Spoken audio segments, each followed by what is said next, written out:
অসুবিধা হবে অসুবিধা হবে আমার যুবকগুলো আমার ভাই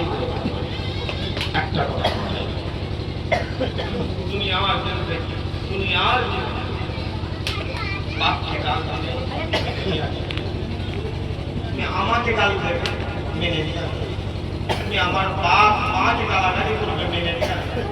তুমি আমার পুষ্টিকে গালাগালি করবে মেনে নিয়ে যাবে কিন্তু না রাসূলুল্লাহর বিরুদ্ধে হুজুরের বিরুদ্ধে কেউ যদি চোখটা তুলে তাকায় মান সাদ্দা নবী আনহামদুলু যে রাসূলুল্লাহর বিরুদ্ধে চলে গেল দুনিয়ার কোনো আইন মানে না দুনিয়ার কোনো নেতাকে চিনি না দুনিয়ার কোনো সংবিধান চিনি না যেখানেই দেখতে পাবো ঘাট থেকে করে তাকে আলাদা হয়ে যায় যারা হাই না সুবহানাল্লাহ আরো যারা হাই না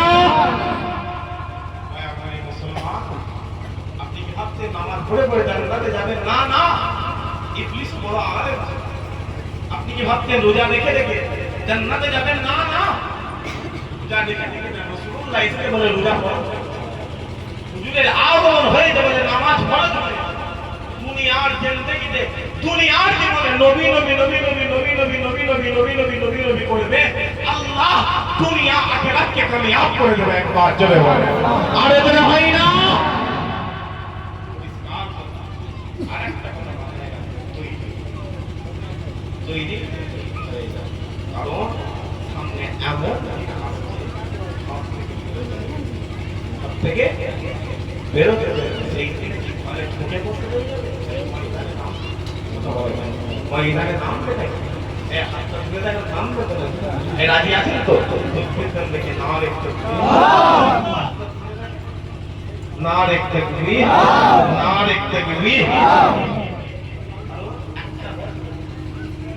মৌত তো হবে মরতে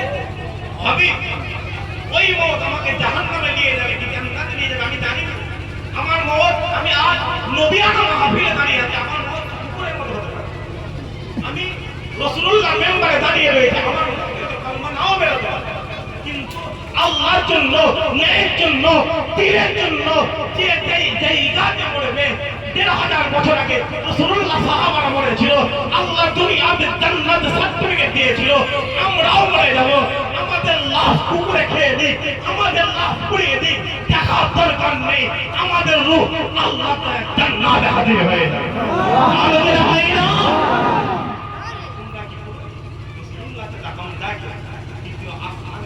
সারা বছর দিয়েছে যে যেখানে আছে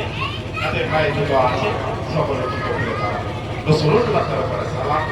সব গায়ে উচ্চ আওয়াজ